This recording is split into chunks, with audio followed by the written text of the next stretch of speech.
Guys, it's Carolyn. Welcome back to the podcast. I'm very excited about today's guest. We have Mark D. Williams of Mark D. Williams Custom Home, a third generation builder, been in the industry for a long time, also the host of the Curious Builder podcast.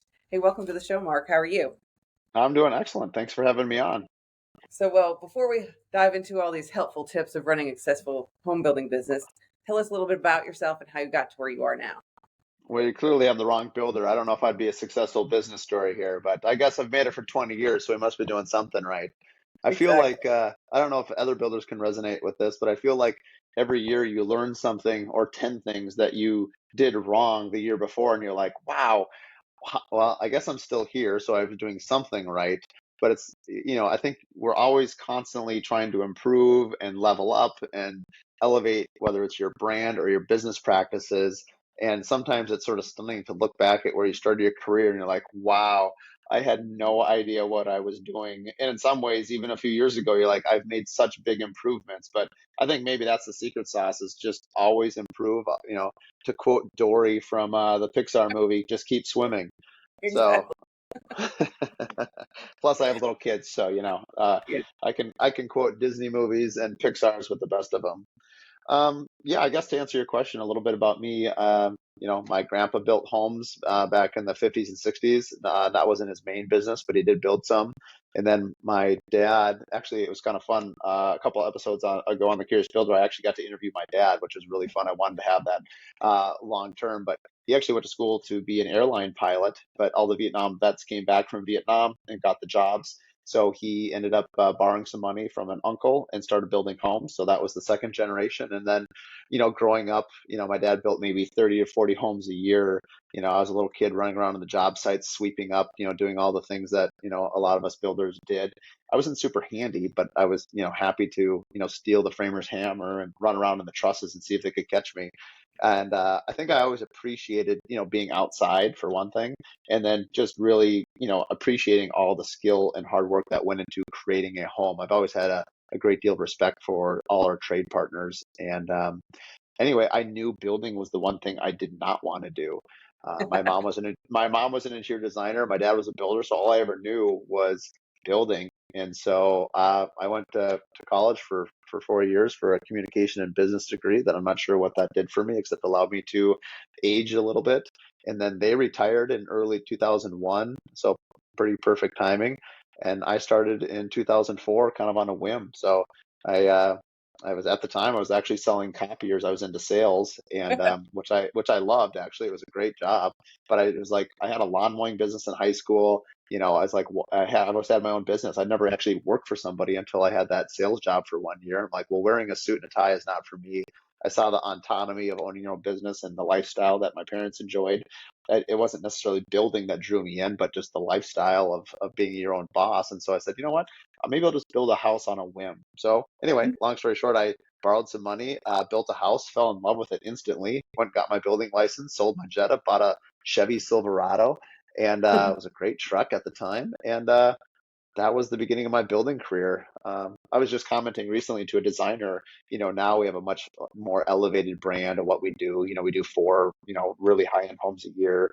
And looking back, I would never take photography of a house now without it completely being styled and just to the nines, because what you represent, especially in the social media world that we live in, really has to reflect your brand strategy, who the clients you want to attract, all those sorts of things. But looking back at my early photos, it's embarrassing. I mean, they'd just be empty homes. I don't know why I thought it was a great idea. I'd hire a professional photographer and they would just shoot the house completely empty. Like, what amazing wood floors. Look at this amazing sheetrock.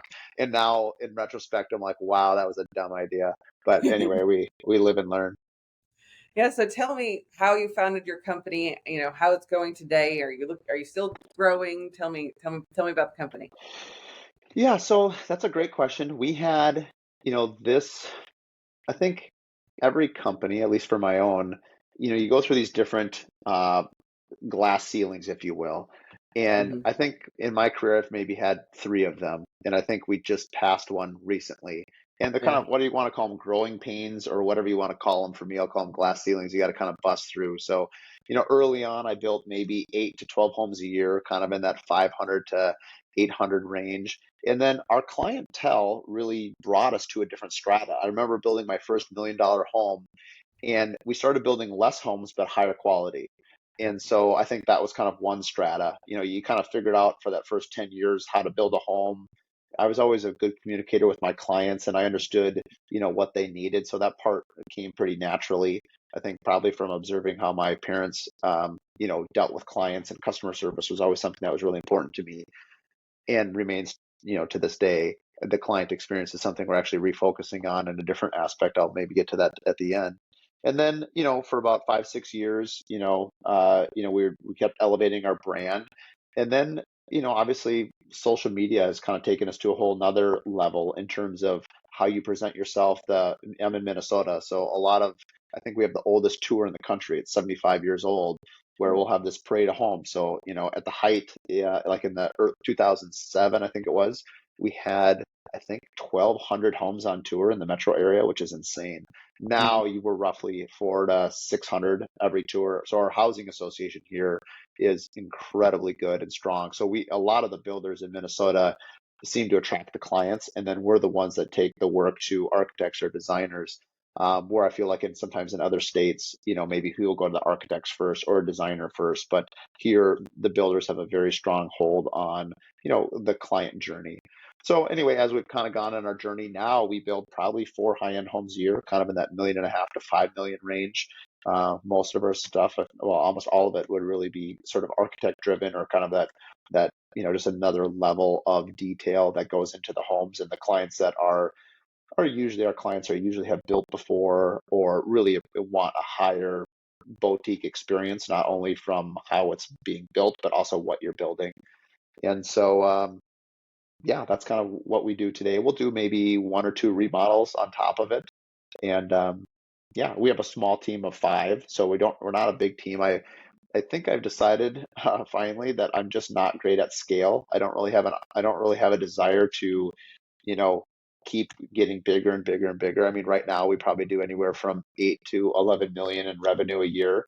And at least in our market, if you're going to kind of level up, you kind of have to hit about 20 million. And I've heard from other builders that kind of went from that 10 million to 20 million, that we'll call it the graveyard, that the area between 10 and 20 million is no joke. Like, it's hard to cross that. It's kind of like a desert. And you either need to have a book a bunch of sales to get there, but Mhm. then you have to hire a bunch of people that you've never worked with before. So it's kind of messy. And so anyway, maybe I will, but for right now, I don't think that's really a place that I want to go. I enjoy the clients, and I enjoy kind of a hands-on approach. So anyway, that's where we're at today. So let me ask you a question that I get from my contractors all the time, and it's kind of split on what we do. So do you have, since you were involved in the design phase, do you have a design contract and then a build contract? Yep. And I'm trying to think of when I started that. I mean, early on in my career, and I think a lot of people can attest to this. I mean, you would do anything for anything. So it's like Exactly. someone would call, it takes you a while to realize that your time is worth money and that you are worth money as well. And so I don't know which year I actually started that. Let's just say 10 years ago. So before, it was like someone called me, I'd just go meet with people because I just thought that's what you do.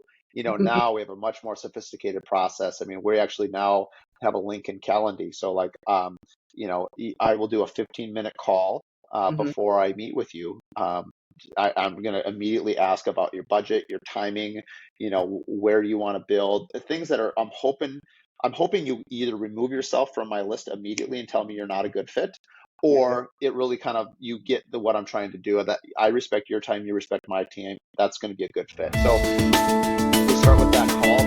I'll meet one time for 1 hour, and that's really more just a straight up mutual interview.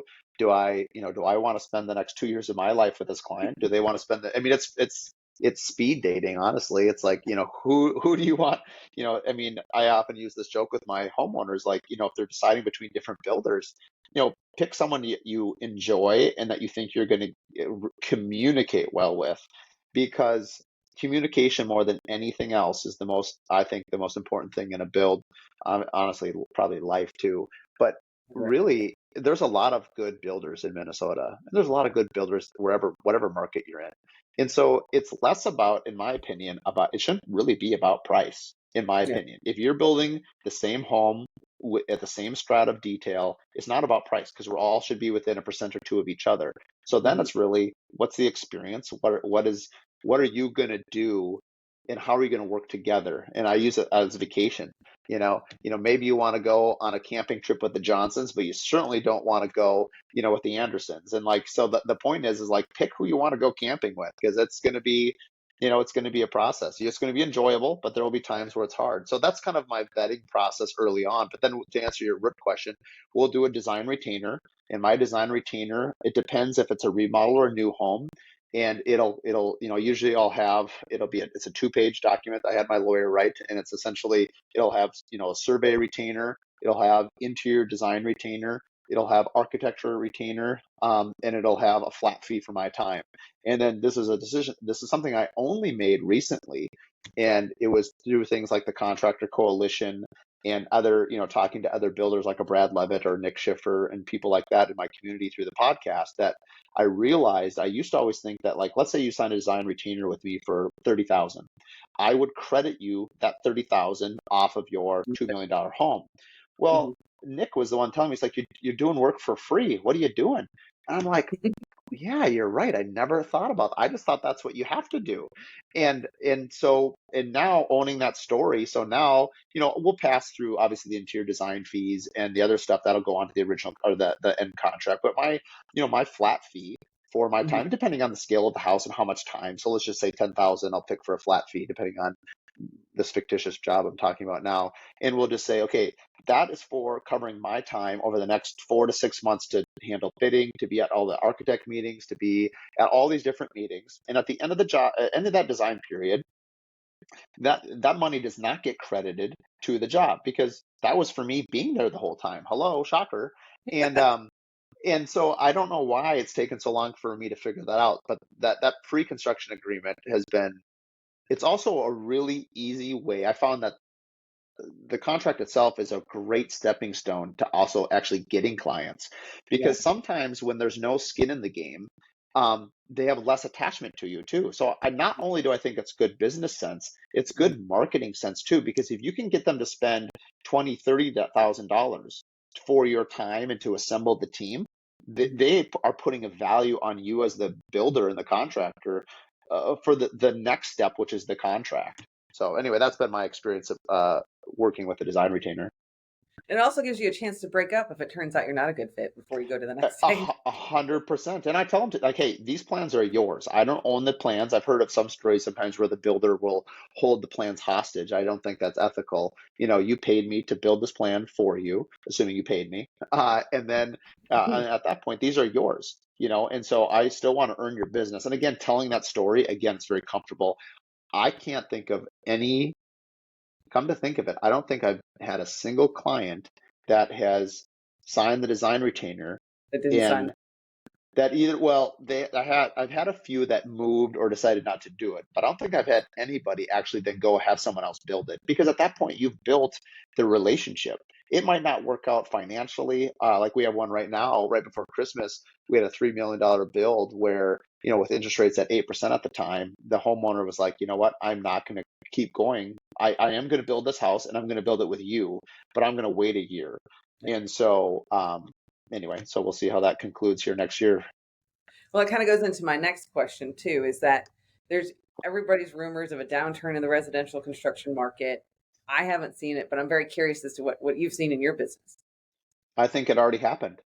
I think for me personally, and again, I'm a small builder. Um, I would say a year ago, no, I would say October of 20, I'm getting my years mixed up here. So we're in 24, October of 22, Uh-huh. when interest rates went up, as they climbed up from 6, 7, 8%, we had 5 homes under construction. So I'm good for those 5 homes, took another 10 months to finish. So I finished most of my work in third and fourth quarter of 23 of last year. Hmm. Usually in Minnesota, we do have colder winters, but it'll be a sunny day in March. It'll be like 50 degrees and sunny, and the phones will start ringing off the hook. They think in Minnesota that's spring. and they'll Exactly. just be like, oh, I'm ready to go. And so then we start doing all our design work from March to June. We bid it out and we start stuff again next fall. This last year in 23, the phones, it was dead quiet till like June 1st. So it was like another 3 months longer than normal. That's when Uh-huh. I knew we had a problem. And so I was optimistic that we could pick up a few jobs in the fall, because ultimately I had 5 jobs that all ended third quarter, and I've got nothing to put in the hopper. Um, So unfortunately for me, I had to let we did get 2 in design, but as I just mentioned, one did not move forward. They interviewed and they just said, no, we're not doing it at this time. They were expanding their business, makes sense. And then the second one, both of them were tied to interest rates. And yeah. even at $3 million, where half my clients pay cash, it still affects them. Hmm. And so they pulled out. So I had to lay off half my team. My team is small. I let off 2 people right before Christmas, which I felt terrible about. But the 2 big projects we had going, they canceled, and I couldn't manage the overhead without it. So we had to let them go.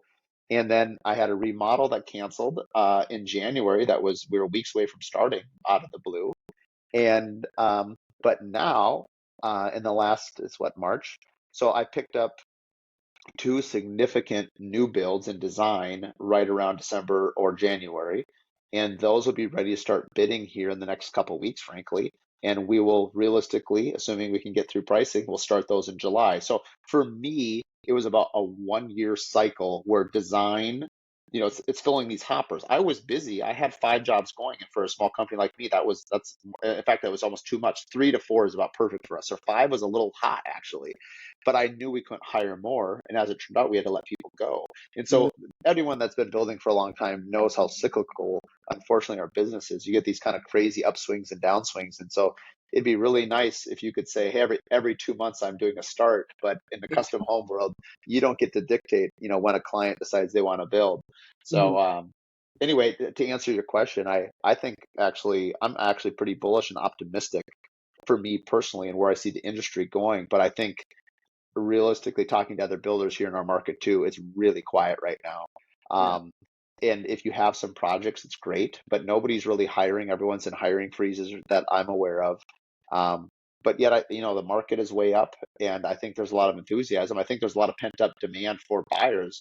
We just need to see a little relief in the interest rates. And of course, election year is kind of a crapshoot anyway. No one can really predict anything, in my opinion, in an election year. It's hard. Nobody wants to make any decisions because nobody has any degree of certainty. So, Gotcha. Yes, it's very uncertain this year, and hopefully it'll pick up. what are Um, what are you seeing around the country? I mean, when you have other guests on, what are their answers to that question? Kind of the same. So the lower end builders have stayed pretty consistent, right? There was a time like post COVID or during COVID where everybody was crazy busy, right? And they're not like that, but it's been pretty consistent with, especially with remodels, right? Remodels and redos, and then small, lower end homes have stayed pretty consistent.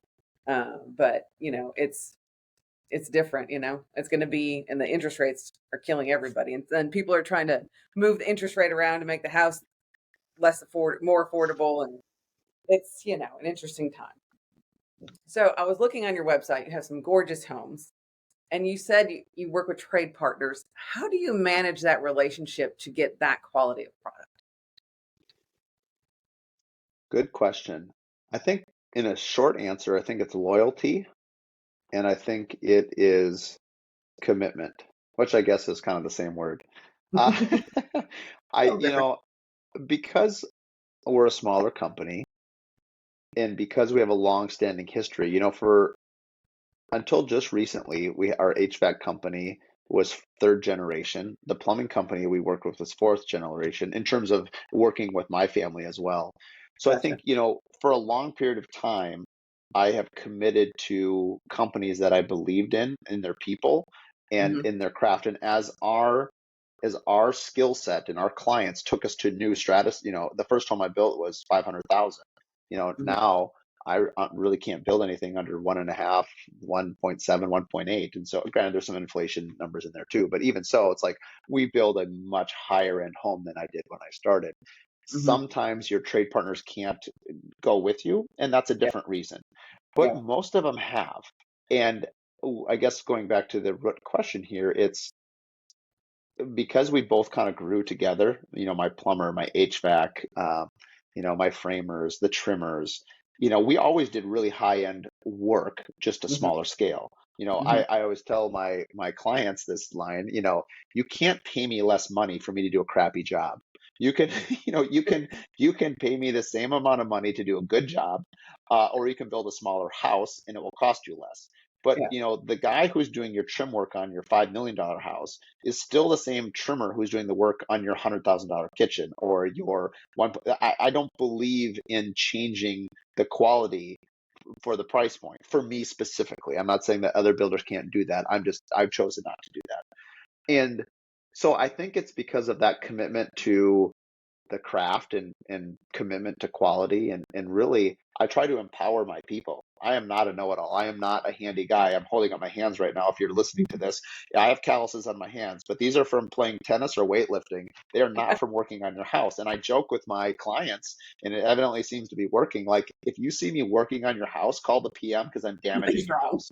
Like, you don't want me working. I mean, I happen to be a marketer and a business person that happens to build. I'm not a builder that happens to market. And I think it's important to understand that because I will go, I mean, I probably, after 20 years, I obviously have absorbed a lot of knowledge, but more than I probably even realize I do. But I'm in the business of empowering my people. And Gotcha. so if my trimmer, far be it for me to tell him how to trim something, he's the Hmm. expert. And so what I really try to do, and also in front of the client, is I want them to know that, hey, I trust Todd as my trimmer. I trust Todd. If Todd thinks this is the best way to do it, it's the best way to do it. Yeah. And I think by empowering your trade people, it allows them to have a stronger voice. It also, I never did this, on duplicitously. It Hmm. builds incredible loyalty Yeah. because if your tradespeople know that you're listening to them, guess what? They're excited to work on your home. They're excited to bring forth ideas because I want to create an atmosphere where, my HVAC guy, they care that it's hot and cold, whatever the thermostat says in the house. And I don't want to deal with a homeowner, 2 years down the road that says, hey, I can't get little Johnny's bedroom to heat or cool the way you want it. Well, all because I didn't listen to my HVAC guy. So, like, everyone needs to have a somewhat of a say in the construction. So to answer the question very poorly, I think it's by communicating and giving people a voice in what you're doing, shockingly, inviting people in to have an opinion. I'd say that's how I manage my trade partners, and I'm happy with how it's gone. Yeah. And it sounds like you've had them for a long time. Yeah, a lot of them. I mean, we do have to obviously make changes, based on skill set or people retiring. As I mentioned, my HVAC company just sold to a new HVAC company, and the new Hmm. HVAC company is terrible. And I Oh, have a whole new appreciation for how much management did for me and how much better they were at communication. I've kind of heard through the grapevine that the new company doesn't want to even do our work. I'm like, what? That's crazy. Why would you buy a company and then not want to service? I yeah. mean, wow, that's just a crazy move. But it's not my It's like business, I finding a new guess. AC contractor. Oh no, I already have. Yep. No, I mean, and that's the thing about loyalty, right? So I mean, I get called on so often, because people are prospecting and say, hey, we'd love to do your work. And, I've often used the Kentucky Derby as an example. I think you get to race 20 horses, and I think each trainer can maybe have two horses. Like, I can only have two painters, two cabinet shops, two framers. I mean, I can't have 20 horses. It's too many. I can't keep them all fed and happy and race them. So, I'll get one or two A players. And I tell my clients, like, I don't really have B and C players. That's just not how I roll. And it's not how I structured my company. So, if you want a house, it doesn't matter if it's this HVAC guy or this HVAC, both of them are A players. And Hmm. here's my recommendation. Let's go with this because this is why you hired me to build your home. And so anyway, that's resonated both the loyalty that I give to the trade partner, but as well as the messaging that we're giving to our clients. Because I think if you tell your clients, hey, I'm going to take people often ask me, well, hey, if you use the same trade partner on every job, how do you know they're price competitive? It's a very fair and a very good question. Yeah. You actually get a better price. And here's why. They know what you're doing. They've done Hmm. your work for a decade. They know who they're talking to. And even if it's not in a real dollar amount, sometimes it's not in a dollar amount, but I guarantee it's a better value because the home is going to be more sound. It's going to be faster, and it's going to be just a better process for the homeowner because they already know everyone on the team. And that Yeah. doesn't mean that I don't, once or twice a year get a price, from another industry individual just to kind of fact check them and see where they're at. And almost, I mean, literally every single time, my guys are cheaper than the guys trying to get my work. And I Really. think it's because, they don't have to market. They don't have Hmm. to do a lot of other things that these other builders or these other trade partners would likely have to do. And so there's a competitive advantage there. So anyway, I actually think it is, I often use it as an asset, not a liability in describing to my clients, why, I don't need to get 4 or 5 bids on every single line item because there's not 4 or 5 guys that can do every single thing that I can do. Like there is, I have an amazing cabinet maker. Do I pay him more probably than other cabinet makers? Probably. His cabinets are amazing. So if you don't want amazing, don't build with me and don't hire that cabinet shop, I guess. So, and that being said, how important is networking to being a successful home builder? I think that's something I've undervalued my entire career until the last 2 years, Really? um, which is weird because I'm a highly sociable person and an extreme extrovert. But I thought, here I am, I'm 43, I've been building for 20 years. I'm, very well known in my community. I only build 4 homes. Like, what do I need a network for? Like, and certainly, why would I need a network outside my state or across the country? Like, that seems like a crazy idea. Like, I'm not building outside my state. Like, why would I need resources and people outside my state? It just seems crazy now. And then 2 years ago, I went to this contractor coalition, which is an assembly of builders from all across the country. And my life has sort of exploded. And that's kind of this next ceiling that I've sort of transcended here, that I'm kind of in the middle of getting broken shards of glass out of my skin as I'm going through the doors.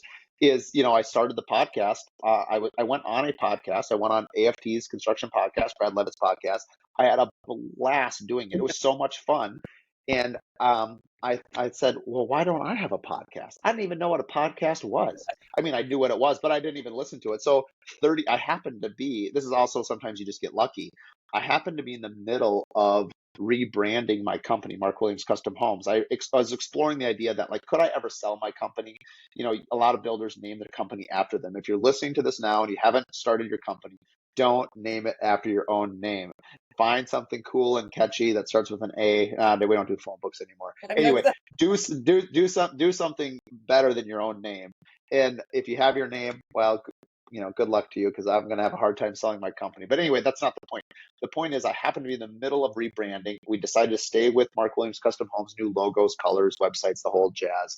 And anyway, that's when I launched the Curious Builder podcast. It was a perfect time to do it because we were relaunching the same brand, and I just wanted to do it. So I just went all in. And so since that point, whether it's seeking sponsorships or brand deals, now I go to the International Builder Show every year. I just got back here from last week, and the amount of energy I get from builders across the country. I mean, I wouldn't even probably be on your podcast if I wasn't, if I hadn't gone down that road. And so it's like now I feel like all I do is talk to builders outside of my state. And so you talk about the power of networking. I'm like, wow, what just happened? I went from 18 years of living in a silo to, now at the last 2 years, I'm just constantly talking to other builders. I just recently joined a Builder 20. And so for those that aren't familiar with what a Builder 20 is, you can go to the Builder Show or look it up at the, NHAB, National Home Builders Association. You find builders or remodelers that are about your strata across the country, non-competing markets. You sign non-disclosures, and for 3 days you talk, your P&Ls. It's full, and everyone I've talked to that has done that said it's been a major game changer for their career. So I am so excited to be doing my first one here. Going down to South Carolina in about 2 weeks for my first Builder 20. So anyway, I think I killed your question on networking. It's That, extremely valuable. that's awesome. We were at the International Builder Show too. Oh, were you? Nice. What did you get out of curiosity? Did you get outside to the We outdoor met a lot exhibit? of people. We've already gotten some clients from it. It was, it's amazing. There's not many law firms that have a system and have the processes in place to do what we do, especially in the construction industry. And so Yeah. we're the only ones doing nationwide to do what we do, especially for residential builders. But Interesting. Yeah, so actually today's Thursday. I'm not sure when you air this, but tomorrow we're actually launching another business venture under. So with the Curious Builder, we have about four business ventures under it. I do live events now, so we'll speak to an audience of 50 to 200 people. Brands can hire us, or we just do a live podcast to a group. I'm like, well, I love entertaining people, and well, I love almost all my interviews, oddly enough, are in person. So it's sort of limited me because that means most of the people I've been interviewing are from Minnesota. Now, Yeah. as our brand has expanded, we're doing obviously, every other week we'll doing one some outside of Minnesota just to expand the brand. But I still love having connections in person. But on Friday, we are launching something called the Curious Builder Collective. And Uh-huh. what it is the Contractor Coalition is 3 days of very intense, it's like drinking water through a fire hose. It's more than you could possibly handle. I've actually gone to three of them because it's so helpful. But and the next one is actually coming to Minneapolis May 16th. And so if anyone's interested, they can head to the Curious Builder events page and see what that's all about. But the Curious Builder Collective is something locally here. It's a 3 hour kind of a deal. And rather than having someone just speak to you, I don't learn very well when someone just tells me stuff. Hmm. Um, I learn much better by participating. So I wanted to create an environment. The military actually does groups of nine. So a squad is nine, and they kind of feel that nine is the perfect group. It's big enough that there's enough people that will collaborate and talk and carry conversation, but it's small enough that everyone can have a voice. So the first one is actually about law. So my lawyer, Stephen Yonk, Hmm. is actually going to he'll talk for just 10 minutes. I've set 15 questions about contracts and law and things, even stuff that you've even asked me now. And I don't know yet how many people sign up. We did a beta test 2 months ago, and there was 30 builders, which was a lot actually. And so what we're going to do is we're going to do small groups of nine for 45 minutes with a set question list, and then we'll do a 5 minute break and then mix it up and then do groups of nine for another 45 minutes. And the point is the hive mentality that, there's nine builders. We've all had various, I mean, I have 20 stories about bad contracts, good contracts, experiences with homeowners, experiences with insurance partners, and with, so basically we're just talking about our experience, and hopefully in sharing those stories with each other, we can all avoid issues. I mean, going back Famous. to the power of networking, that is it. So I'm trying to do both education and networking kind of in this small little deal. So I'm really excited for what that will bring out. Cool. That's exciting. All right. So where can they find the Curious Builder podcast and all of your info? Yep, curiousbuilderpodcast.com. Curious Builder, Curious Collective. I think we have like 25 URLs that I just decided to just go get all one day. You can follow our podcast anywhere you listen to podcasts. And so we interview builders, architects, designers, lawyers. We've had just about everyone on the podcast. We're a weekly 1 hour podcast, and we just really want to celebrate people. My goal with each episode is that people would learn something about the company or the person, but then also get 3 to 4 business ideas out of it. I just want it to be very informative. And then we'll have all our events in there, both locally and at some point across the country if we do some stuff. And then for the building site, it's Mark D. Williams Custom Homes. You can check us out on obviously Instagram for both channels. And so yeah, that's where we live, and that's where all our stuff is, and we try to keep it entertaining and fun and light, as well as really highlight some of the great work that we try to do. It's gorgeous. I've seen it. We'll put everything in the show notes. But thank you so much for being on Excellent. the show. Excellent, thanks for having me, and yeah, next time I get to hope to run into you at IBS then. That'll be fun. Very good. Awesome. Thanks.